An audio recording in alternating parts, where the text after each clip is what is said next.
ओम परमात्मने नमः। श्रीमद्भागवत गीता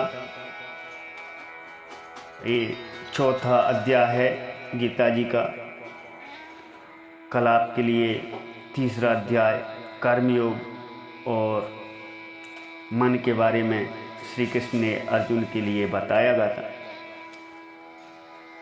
तुमेव माता च पिता तुमेव बन्धो सखा तुमेव विद्या द्रविणं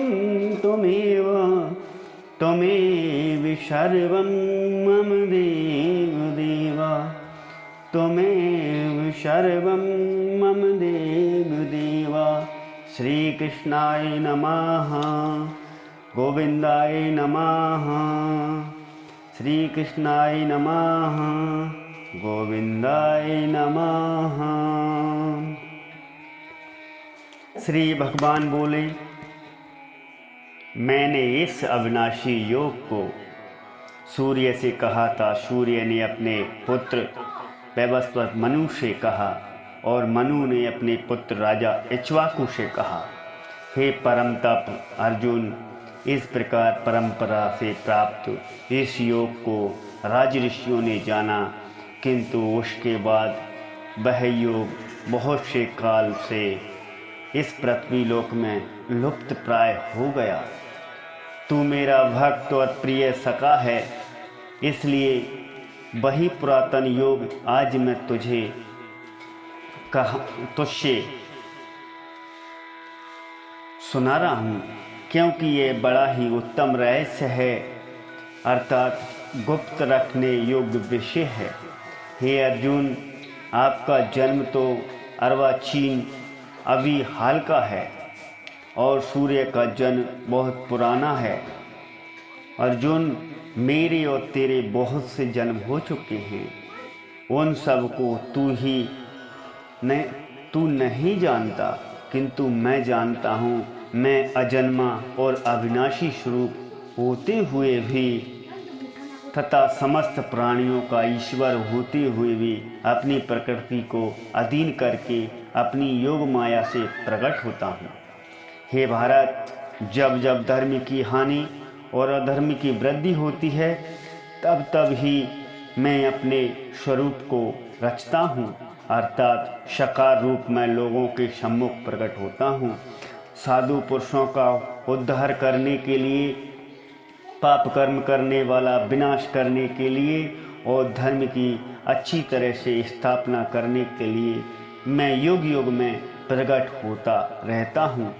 हे अर्जुन, मेरे जन्म और कर्म दिव्य अर्थात निर्मल और अलौकिक हैं। इस प्रकार जो मनुष्य तत्व से जान लेता है, वह शरीर को त्याग कर फिर जन्म को प्राप्त नहीं होता है, किंतु तुझे मुझ में ही प्राप्त होता है।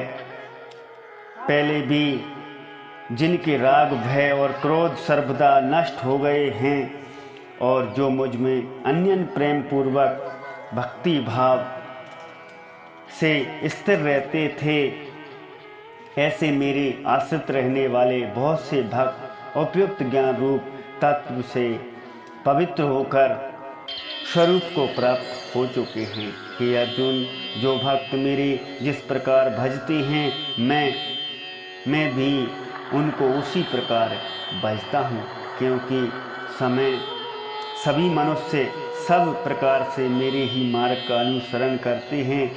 इस मनुष्य लोक में कर्मों के फल को चाहने वाले लोग देवताओं का पूजन किया करते हैं, क्योंकि उनको कर्म से उत्पन्न होने वाली सिद्धि शीघ्र ही मिल जाती है। ब्राह्मण, क्षत्रिय, वैश्य, शूद्र, इन चार वर्णों का समूह गुण और कर्म के विभाग पूर्वक मेरे द्वारा रचा गया है। इस प्रकार उस सृष्टि रचना आदि कर्म का कर्ता होने पर भी मुझ अविनाशी परमेश्वर को तू वास्तव में अकर्ता ही जान। कर्मों के फल में मेरी स्पर्धा नहीं है, इसलिए मुझे कर्म लिप्त नहीं करते। इस प्रकार जो मुझे तत्व से जान लेता है, वह भी कर्म से नहीं बनता है। पूर्व काल में मुमुक्षुओं ने भी इस प्रकार जानकर ही कर्म किए, इसलिए तू भी पूर्वजों द्वारा सदा से किए जाने वाले कर्मों को ही कर। पापों की नहीं प्राप्त होता है। जो मनुष्य बिना इच्छा के अपने आप प्राप्त हुए पदार्थ में सदा संतुष्ट रहता है, जिसमें ईर्ष्या का सर्वदा अभाव हो गया, जो हर शोक आदि द्वंद्वों में सर्वदा अतीत हो गया, ऐसा सिद्धि और असिद्धि में सम रहने वाला कर्मयोगी कर्म करता हुआ भी उनसे नहीं बनता, जिसकी आसक्ति सर्वदा नष्ट हो गई है, जो देहाभिमान और ममता से रहित हो गए हैं, जिसका चित्त निरंतर परमात्मा के ज्ञान में स्थिर रहता है। ऐसा केवल ज्ञान संपादन के लिए कर्म करने वाले मनुष्यों के संपूर्ण कर्म भली भांति विलीन हो जाते हैं। जिस यज्ञ में अर्पण अथवा स्तुवा आदि भी ब्रह्म और हवन किए ज्ञान योग्य द्रव्य भी ब्रह्म है, तथा ब्रह्म रूप कर्ता के द्वारा ब्रह्म रूप अग्नि में आहुति देना रूप क्रिया ही ब्रह्म है, और उस ब्रह्म कर्म के स्थिर रहने वाले योगी द्वारा प्राप्त किए जाने योग्य फल भी ब्रह्म ही है। दूसरे योगी जन देवताओं के पूजन रूप यज्ञ का ही भली भांति अनुष्ठान किया करते हैं, और अन्य योगी जन पर ब्रह्म परमात्मा की अग्नि में अभेद दर्शन रूप आज्ञा द्वारा ही आत्म रूप यज्ञ का हवन किया करते हैं। हे परम ब्रह्म परमात्मा में ज्ञान द्वारा एक ही भाव से स्थिर होना ही ब्रह्म रूप अग्नि के यज्ञ के रूप द्वारा यज्ञ को हवन करना है, और अन्य योगी जन श्रोत्र आदि समस्त इंद्रियों को संयम रूप अग्नियों में हवन किया करते हैं, और दूसरे योगी लोग शब्द आदि समस्त विषयों को इंद्रिय रूप अग्नियों में हवन किया करते हैं। दूसरे योगी जन इंद्रियों की संपूर्ण क्रियाओं और प्राणों की समस्त क्रियाओं को ज्ञान से प्रकाशित आत्म संयोग रूप अग्नि में हवन किया करते हैं। कई पुरुष द्रव्य संबंधी यज्ञ करने वाले, कितने ही तपस्या रूप यज्ञ करने वाले, दूसरे कितने ही योग रूप यज्ञ करने वाले, कितने ही अहिंसावादी तीक्ष्ण व्रतों से युक्त यत्नशील पुरुष, स्वाध्याय रूपी ज्ञान वश करने वाले, कितने लोग ही योगी जन अपान वायु में प्राण वायु को हवन करने वाले, वैसे अन्य योगी जन प्राण वायु में अपान वायु को हवन करते हैं। आहार करने वाले प्राणायाम परायण पुरुष प्राण और अपान की गति को रोककर प्राणों को प्राणों में ही हवन किया करते हैं। ये सभी साधक यज्ञों के द्वारा पापों का नाश कर देने वाले और यज्ञों को जानने वाले हैं।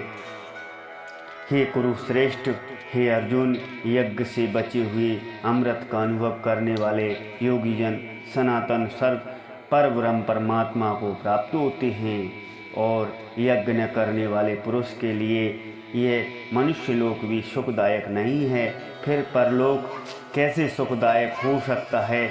इसी प्रकार और बहुत से तरह यज्ञ और वेद की वाणी में विस्तार से कहे गए हैं। उन सब को तू मनोनिंद्रिय और शरीर की क्रिया के द्वारा संपन्न होने वाले जान। इस प्रकार तत्व से जानकर उनके अनुष्ठान द्वारा तू कर्म बंधन से सर्वथा मुक्त तो हो जाएगा।